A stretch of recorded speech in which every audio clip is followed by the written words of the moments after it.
بسم اللہ الرحمن الرحیم۔ السلام علیکم ناظرین، ایک دفعہ سلطان صلاح الدین ایوبی رحمۃ اللہ علیہ اپنے کمرے میں کسی معاملے پر غور کرتے ہوئے چہل قدمی کر رہے تھے کہ اتنے میں ایک سپاہی سلطان صلاح الدین ایوبی رحمۃ اللہ علیہ کے کمرے کے دروازے پر حاضر ہوا اور سلطان سے اندر آنے کی اجازت چاہی۔ سلطان نے جیسے ہی دستک کی آواز سنی تو سلطان کے قدم 4 لمحوں کے لیے رک گئے اور سلطان صلاح الدین ایوبی رحمۃ اللہ علیہ کمرے کے دروازے کی طرف مڑا۔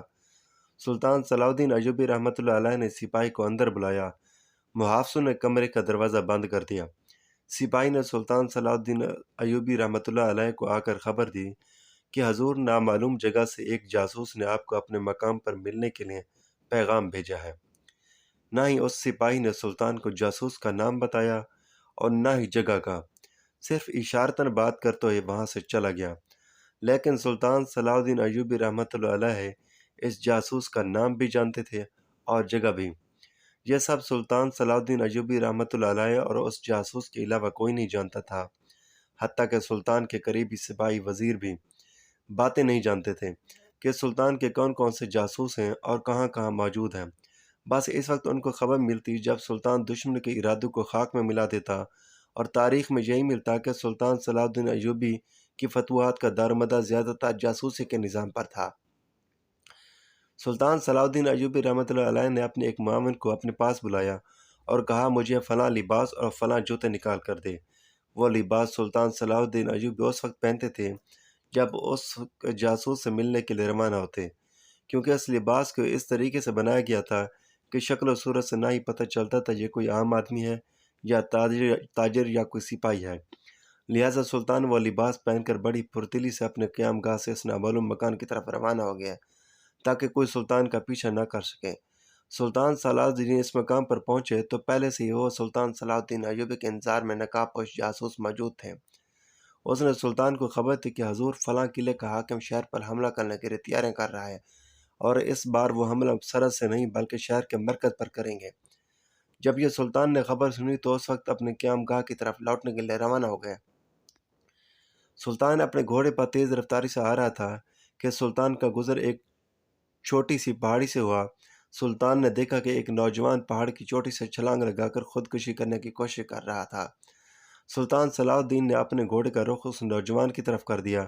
گھوڑے کے قدمے کی آواز سن کر اس نوجوان کا رخ سلطان کی طرف اور گھوڑے پر آتے ہوئے آدمی کو دیکھ کر وہ نوجوان خودکشی کرنے کے لیے رک گیا اور دیکھنے لگا کہ میری طرف کون آ رہا ہے۔ سلطان صلاح الدین ایوبی رحمۃ اللہ علیہ 10 قدم دور جا کے اپنے گھوڑے سے اترا۔ گھوڑے کو ایک درخت کے ساتھ باندھتے ہوئے آپ رحمۃ اللہ علیہ اس کے پاس گئے اور پوچھا، اے نوجوان، بظاہر تو یہی لگ رہا ہے کہ تم خودکشی کر رہے ہو۔ اس نوجوان نے کہا، جی ہاں بھائی، میں خودکشی کر رہا ہوں۔ تم کون ہو اور یہاں کیا کرنے آئے ہو؟ تو سلطان صلاح الدین نے کہا، جو کہ ایک عام آدمی کے لباس میں تھے۔ سلطان نے کہا کہ میں مسافر ہوں۔ اس نے پوچھا، کہاں سے آئے ہو اور کہاں جانا ہے؟ تو سلطان صلاح الدین نے کہا، ہم اللہ کی طرف سے آئے ہیں اور اسی کی طرف لوٹ کر جانا ہے۔ پھر اس نے سلطان سے پوچھا، تمہارے آنے کا یہاں مقصد کیا ہے؟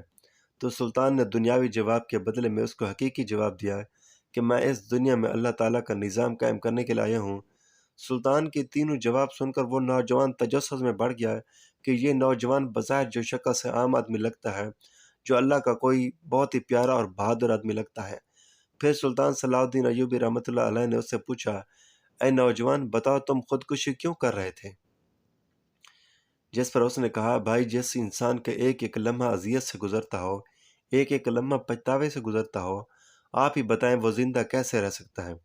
سلطان صلاح الدین ایوبی رحمۃ اللہ علیہ نے اس سے پوچھا کہ آخر بتاؤ تو صحیح، ایسی کون سی بات ہے جس نے تمہیں خودکشی کرنے پر مجبور کر دیا؟ تمہاری شکل سے یہی لگتا ہے کہ تم شادی شدہ ہو، اور ظاہر ہے کہ تمہارے بچے بھی ہوں گے۔ تو کیا تم اپنے بیوی بچوں کے بارے میں خودکشی کرنے سے پہلے نہیں سوچا؟ تو اس نوجوان کے ٹوٹے پھوٹے الفاظ کے ساتھ آنکھوں سے آنسو جاری ہو گیا اور وہ کہنے لگا، اے بھائی، جب زندگی میں جینے کا مقصد ہی ختم ہو جائے تو پھر نہ ہی رشتوں کی پرواہ رہتی ہے اور نہ ہی اپنی۔ اس دنیا سے میں تنگ آ گیا ہوں۔ سلطان صلاح الدین ایوبی رحمۃ اللہ علیہ نے اس نوجوان کو کہا، بھائی تم بتاؤ تو صحیح، آخر کیا وجہ ہوئی؟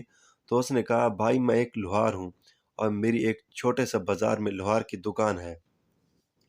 اس بازار میں میرا ایک قریبی رشتہ دار بھی تھا جس کی دکان تھی۔ اس نے اپنی ماں کے زیور بیچ کر کاروبار شروع کر دیا اور وہ دن دگنی رات چگنی ترقی کرنے لگا۔ میں نے اپنی بیوی سے کہا کہ میں بھی کاروبار کرنا چاہتا ہوں اور بہت پیسہ کما کر بڑا آدمی بننا چاہتا ہوں۔ جس پر میری بیوی نے کہا، میرے پاس زیور تو موجود نہیں، ہم کیا چیز بیچیں جس سے تم کاروبار شروع کرو گے؟ تو میری بیوی نے کہا کہ میرے پاس اتنی رقم بھی موجود نہیں ہے کہ جس سے تم کاروبار شروع کر سکو۔ دکان سے تو تم اتنی ہی پیسے کماتے ہو کہ جس سے ہماری 2 وقت کی روٹی کا بندوبست بھی بڑی مشکل سے ہوتا ہے۔ تو میری بیوی نے کہا کہ ہمارے پاس بکریوں کا ریوڑ موجود ہے، تم ان بکریوں کے ریوڑ کو ہی بیچ کر تم اپنا کاروبار شروع کر دو۔ مجھے اپنی بیوی کی یہ بات بہت پسند آئی۔ میں نے اسی وقت ایک بیوپاری کو اپنا ریوڑ بیچ دیا اور اس سے پیسے لے کر میں نے کاروبار شروع کر دیا۔ لیکن شاید قسمت کو کچھ اور ہی منظور تھا۔ چند ہی دنوں میں وہ میرا سارا پیسہ گھاٹے میں چلا گیا۔ اس دن سے لے کر آج تک میری بیوی مجھے تانے دیتی ہے کہ جس طرح ہم 2 وقت کی روٹی روکھی سوکھی روٹی کھا رہے تھے وہی بہتر تھا۔ تم نے ہمیں سنہرے خواب دکھا کر سب کچھ برباد کر دیا۔ میرے ہاتھ سے دکان بھی چلے گی۔ اب وہ میرا قریبی رشتہ دار مجھے ہر روز نیچا دکھانے کے لیے میرے گھر آتا ہے اور میری بیوی کے سامنے، میری ماں باپ کے سامنے مجھے یہی کہتا ہے کہ میرا کاروبار دن دگنی رات چگنی ترقی کر رہا ہے۔ وہ قیمتی گھوڑوں پر آتا ہے، اپنے ساتھ اس نے سپاہی بھی رکھے ہوئے ہیں۔ تو میری بیوی اس کو دیکھ کر کہتی ہے کہ تم اپنے رشتہ دار کو دیکھو اور خود کو دیکھو۔ تو سلطان صلاح الدین ایوبی رحمۃ اللہ علیہ نے اس سے فرمایا، ایسا کوئی کاروباری نہیں جس نے زندگی میں کبھی گھاٹا نہ کھایا ہو، لیکن تیری باتوں سے یہی لگ رہا ہے کہ تم زندگی سے تنگ نہیں بلکہ اپنے اس رشتہ دار کی کامیابی سے تنگ ہو۔ اس نوجوان نے کہا، جی بھائی، آپ ایسا ہی سمجھ لیں۔ پھر سلطان صلاح الدین ایوبی رحمۃ اللہ علیہ نے کہا، اگر وہ نوجوان غریب ہو جائے اور تم بھی غریب رہو تو پھر تمہیں کوئی پریشانی نہیں ہوگی؟ اس نے کہا، جی ہاں میرے بھائی، تو میں بہت خوش ہو جاؤں گا۔ تو پھر سلطان صلاح الدین ایوبی رحمۃ اللہ علیہ نے کہا کہ اگر وہ پھر امیر ہو جائے تو پھر تمہاری خوشی غمی میں بدل جائے گی؟ اس نوجوان نے کہا، جی ہاں حضور۔ تو سلطان صلاح الدین ایوبی رحمۃ اللہ علیہ نے اس نوجوان کو کہا، اس کا مطلب یہ ہے کہ تمہاری زندگی میں تمہارا کوئی اپنا اختیار نہیں، تیری خوشی اور غمی دوسروں پر انحصار کرتی ہے۔ اس کا مطلب یہ ہے کہ تم اپنے اس قریبی رشتہ دار کے غلام بن گئے ہو۔ اگر وہ چاہے تو تمہیں خوش رکھ سکتا ہے، اگر وہ چاہے تو تمہیں دکھی رکھ سکتا ہے۔ اس کا مطلب تمہارا اپنی زندگی میں کوئی کردار نہیں۔ جب سلطان صلاح الدین ایوبی رحمۃ اللہ علیہ کی اس لوہار نے الفاظ سنے تو بڑا حیران ہو گیا اور کہا کہ حضور، آپ کی باتوں سے ایسا لگ رہا ہے کہ آپ بہت ہی پہنچے ہوئے انسان ہیں، ورنہ ایسی باتیں تو کوئی عام آدمی کر نہیں سکتا۔ آپ کی باتیں تو بالکل درست ہیں، میں ایک طرح کا غلام بن چکا ہوں۔ سلطان صلاح الدین ایوبی رحمۃ اللہ علیہ نے کہا، اے نوجوان، اگر میں تمہاری اس وقت مدد کروں تو تم خوش ہو جاؤ گے، اور اگر نہ کروں تو پھر غمگین ہو جاؤ گے۔ اس نوجوان نے کہا، جی ہاں حضور، ایسا ہی ہے۔ تو اتنے میں سلطان صلاح الدین ایوبی رحمۃ اللہ علیہ نے کہا کہ دوسروں کی غلامی کرنا چھوڑ دو، اپنی عقل سے اور اس کامیاب رشتہ دار کے تجربے سے سیکھو، تم بھی ایک کامیاب انسان بن سکتے ہو۔ سلطان صلاح الدین ایوبی رحمۃ اللہ علیہ کے یہ الفاظ سن کر وہ نوجوان سلطان کے گلے لگ گیا اور کہا، اے بھائی، تو نے مجھے سیدھے راستے پر لگا دیا۔ اگر میں خودکشی کر لیتا تو میری بیوی بچوں کا کیا ہوتا؟ میری دنیا بھی برباد ہو جاتی اور آخرت بھی۔ تم میرے لیے فرشتہ بن کر آئی ہو۔ میں خود اپنے عقل سے سوچ کر ایسے کام کروں گا کہ میں قریبی رشتہ دار سے بھی زیادہ کامیاب انسان بن کر دکھاؤں گا۔ پھر وہ کہنے لگا، حضور، میں یہ سوچ رہا ہوں کہ میرے پاس چند سکے ہیں جو میں نے اپنے حق حلال کی کمائی سے چھپا کر رکھے ہوئے تھے۔ میں نے سنا کہ ہمارے بہادر سلطان صلاح الدین ایوبی کے ساتھ اعلان جنگ کرنے والا ہے، اور ہمیں پتہ ہے کہ جب جنگ شروع ہوتی ہے تو جنگی ہتھیاروں کی قیمتیں دگنا ہو جاتی ہیں۔ لہٰذا اگر میں ان سکوں سے کچھ ہتھیار خرید لوں تو وقت آنے پر وہ ہتھیار دگنی قیمت پر بیچ کر دگنے پیسے کما سکتا ہوں۔ سلطان نے کہا، اے نوجوان، تم عقل مند بھی ہو۔ اس کے بعد سلطان صلاح الدین ایوبی رحمۃ اللہ علیہ وہاں سے رخصت ہو گئے۔ اب اس نوجوان نے جنگی ہتھیار خریدے۔ چند دن کے بعد سلطان صلاح الدین ایوبی رحمۃ اللہ علیہ نے جب جنگ شروع کی تو اس وقت بازار میں جس لوہار کے پاس جنگی ہتھیار موجود تھے وہ دگنی قیمت میں خرید لے گئے، اور اس میں وہ لوہار بھی موجود تھا۔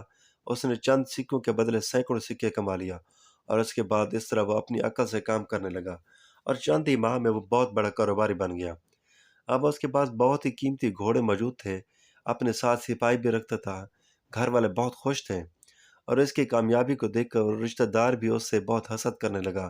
اس سے پہلے وہ نوجوان حسد کرتا تھا۔ جب وہ امیر ہو گیا تو اس نے سوچا کہ کیوں نہ جہاں میری زندگی کا آغاز اتنا سنہری طریقے سے ہوا، اب وہیں جانا چاہیے۔ اپنے چند سپاہیوں کے ساتھ اس پہاڑی کی چوٹی پر پہنچ گیا اور جا کر دیکھنے لگا کہ کاش وہ مجھے فرشتہ صفت انسان مل جاتا جس نے میری ڈوبتی ہوئی کشتی کو کنارے لگایا تھا اور مجھے میرے جینے کا مقصد سکھایا تھا۔ ابھی وہ باتیں کر رہا تھا کہ اسی دوران سلطان صلاح الدین ایوبی رحمۃ اللہ علیہ اسی جاسوس سے ملنے کے لیے اسی مکان کی طرف جا رہے تھے۔ پھر سے سلطان صلاح الدین ایوبی کی نظر اس نوجوان پر پڑی۔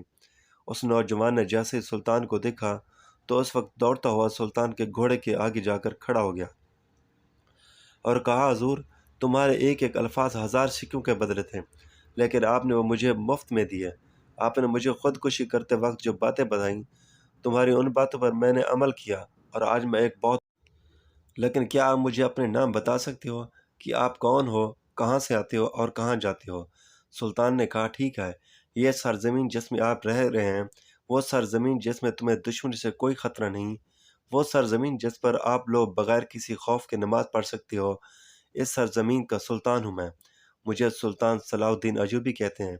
یہ بات سن کر وہ آدمی سلطان زمین پر سجدہ ریز ہو گیا اور سلطان کے پیر پکڑ لیے، جس پر سلطان نے کہا کہ میرے پیر نہ پکڑو، اللہ تعالیٰ کا شکر ادا کرو جو ہم سب کو روزی دیتا ہے، جو کسی کا محتاج نہیں ہے اور اسی کے سب محتاج ہیں۔ اس پر اس شخص نے کہا کہ وہ آدمی کیسے کامیاب نہ ہوتا جسے سلطان صلاح الدین ایوبی جیسے لیڈر نے نصیحت کی ہو۔ یہ بات سن کر سلطان صلاح الدین ایوبی اپنے مقصد کی طرف چل پڑا۔ ناظرین، یہ تھی ہماری آج کی ویڈیو۔ اچھی لگی ہو تو چینل کو لائک کریں، سبسکرائب کریں۔ اگلی ویڈیو میں پھر ملیں گے۔